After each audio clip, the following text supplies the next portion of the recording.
Hello, friends, how are you? I hope you are fine. Today we share information about the Rings of Power is historically bad. Unfortunately, Galadriel survives looking like she's covered in Cheetos. Nerd Cookies is right, the Cheeto is but a passing thing for the vast majority of you who didn't watch this episode. Nothing happens. Sure, there's a lot of wandering around with contradictory dialogue and exposition looking for dead people we know were alive, deciding whether to dig for Mithril or not, again ending with the single most low-effort twist in history, and it's just boring. And I have to remind you that this is the penultimate episode of the most expensive television show in history. Galadriel lives, but in typical Galadriel fashion, she completely ignores a burning horse, people screaming for their lives, and a baby screaming until she runs into Theo, a character she has no connection with. Admittedly, it's only slightly more than all the people she just ignored who were dying screaming. Then it turns into Mordor 9-1-1, where Isildur, the man who cuts the ring from Sauron's hand, the great warrior, future king, needs Queen Regent Muriel's help to lift the roof off of his friend, the same Muriel who was described by Tolkien as fairer than silver or ivory or pearls. Then Isildur and Queen Regent Muriel go and save some children. She is blinded by some ashes and the house collapsed on Isildur. Gee, I wonder if the guy who cuts the ring from the hand of Sauron is dead. Unfortunately, the Hardfoots are back and they make it to their destination, and they find that a few trees are burned, so of course they give up hope, because they're asses and idiots like the writers of the show. I guess that volcano in the Southlands that we're not supposed to say as Mordor at this point is a pretty good range. Once again we're deciding whether or not we should dig for Mithril. King Turin says no after Elrond basically pleads for his life and sells out the elves for "I am no common elf, but Elrond Harvel, and I see in elves that which they cannot see in themselves, so all the elves are going to die." And during the third is completely okay with this. He just says it's the will of wiser minds who know more than they do. Elrond is sad. During the fourth is sad. Dissa is mad. They say their goodbyes. Then Durin throws the Mithril next to the cancer relief, and it cures it. So after being told not to dig for Mithril again, they decide to dig for Mithril again. Compelling stuff, by the way, in the lore. This should not be Elrond, this should be Celebrimbor. 22 minutes into the penultimate episode of the first season of the most expensive television show of all time, and they finally tell us something of note. Everyone in the Southlands is wandering to a Númenórean camp. And Elendil thinks Isildur is dead, a guy who's going to cut the ring from the hands of Sauron. This is almost as dumb as centering your whole entire first season of the most expensive television show of all time around the mystery of who is Sauron. It's Halbrand, and it never should have been Halbrand. Then there's some cringe contradictory dialogue. Everyone, what cannot be known to lose the mind infinite, not with guest s. That is precisely what Galadriel has been doing for centuries with Sauron, who's Halbrand. Then Theos Galadriel, this when I was your age there was no such thing as orcs. How many have you killed? Many. Good. I would not use such words. It darkens the heart to call dark deeds good. It's rich. Except didn't Galadriel in the previous episode just threaten to torture and kill all of Adar's orc children right before she kills him? So Elendil figures out that Muriel is blind. Much further into the clear of this smoke. How long have we been clear of it? Nearly a mile. I see. This reminds me of a scene from She-Hulk this week. I think you're in a unique position to do some real good. You see the way I see it. What the?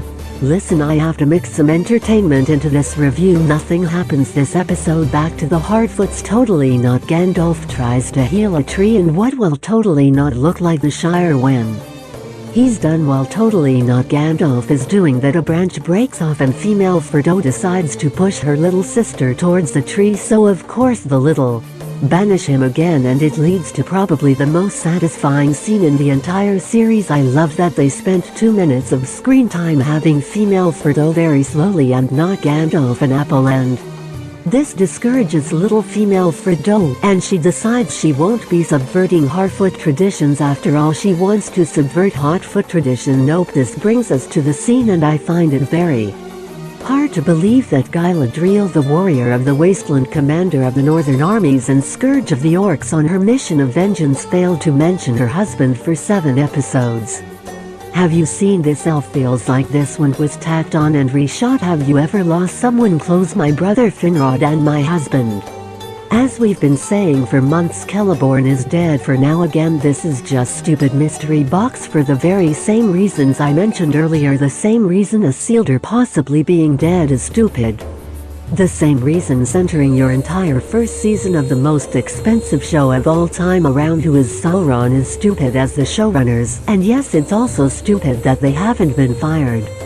Remember when I mentioned it gets worse? When you enter it, I traded him, his armor didn't fit properly, called him a silver clam. I never saw him again after that. Galadriel, who did not take part in the major wars of the first stage or the second clown's Celeborn, who did about his armor not fitting right. Amazon and the intersectionalists running this show aren't just happy demoralizing and diminishing Tolkien's characters who are alive in the show, they're diminishing dead ones. This is followed by some more repurposed dialogue. There are powers beyond darkness work in this world. There are other forces and a repurposed scene. Theo and Galadriel hiding from the orcs is totally not supposed to remind us of the hobbits hiding from the Nazgul, and we're only halfway through the episode, I guess.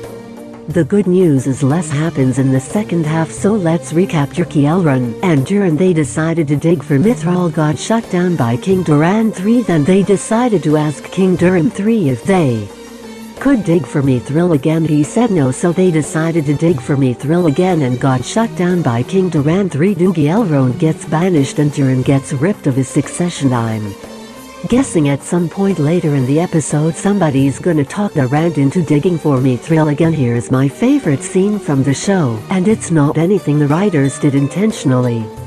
The Harfords wake up in essentially the Shire. Turns out totally not. Gandalf healed the place. While they were out foraging, they ran across Chicka Slim Lady, or Feminine, and her girlfriends. Who are these people? No idea. Do they speak a line of dialogue? No. I'm going to tell you something the show hasn't for 7 episodes. It's an all-female Sauron cult. Female Frodo tries to distract the all-female Sauron cult so they won't go after not Gandalf, and when Hobo Baggins puts a torch in their face, Chicka Slim Lady burns their village. Little shits had it coming. The only reason I'm even mentioning this scene is because it's repurposed from The Two Towers. Elendil lets assume Duer's horse go, which I'm guessing will probably be just like in The Two Towers when Aragorn lets Brago go Theodra's horse and he comes back and rescues him later. 53 minutes into the penultimate episode of season 1, we finally find out that Bronwyn isn't dead. I know, I was disappointed too. We also find out that Sauron Halbrand is mortally wounded. Oh, I do have to point out we get a good shot of Galadriel in the sunlight, and she doesn't have a scratch on her body, not a single golden hair is singed. Where was I? Oh, I'm sorry. Halbrand is mortally wounded. He's on death's door. This is it for him. He doesn't stand a chance, so he stands up, walks casually to a horse, mounts the horse on his own, sits up straight, and he's gonna ride a fortnight to get some elvish medicine. The Hardfoots, including female Frodo, female Sam, and Hobo Baggins, are off to save totally not Gandalf from the female Sauron simps. I'm not sure how that's gonna happen, because Feminine is a day ahead of him despite there still being missing dead and wounded. The Numenoreans are off, and while our 2 girl bosses, one of them being blind, are stoically saying goodbye to each other. Elendil the tall, the mighty warrior, cries. This show, and this may come as a surprise to you, but the final during scene is he's talked back into digging for Mithril again by Dissa, who starts making all kinds of crazy statements. One day this will be your kingdom, not some other dwarf lord's, yours and mine, and together we will rule this mountain and all others before our time is done. What do you mean our kingdom? What do you mean rule together before anybody thinks that they're setting her up to be some sort of ruse? No way in hell they do this with the first female dwarf. Oh yeah, and we did get to see the Balrog. Don't get excited, he won't be back till next season in 2025. You've got to be kidding. Then we get the final scene with Adar and his very white orcs in their new homeland, where evil can thrive. I'm sure we could all speculate where it is, but just in case you missed it, this is it. Ladies and gentlemen, the moment we've all been waiting for in the penultimate episode at the very end of the first season of the most expensive show ever made. Their big reveal of Mordor is a font. Change. Wait, it's easy to. Oh no. That has to go down as the dumbest low-effort unsurprising reveal in television history, so it is absolutely no surprise that there has been an Access Media assault on the fans and our senses because Amazon absolutely knew this was a giant piece of garbage. Multiple articles in the last 72 hours, including 2 from The Hollywood Reporter, a fluff piece on Amazon studio head Jennifer Salke where she states that over 100 million people have watched this series without providing any evidence its total.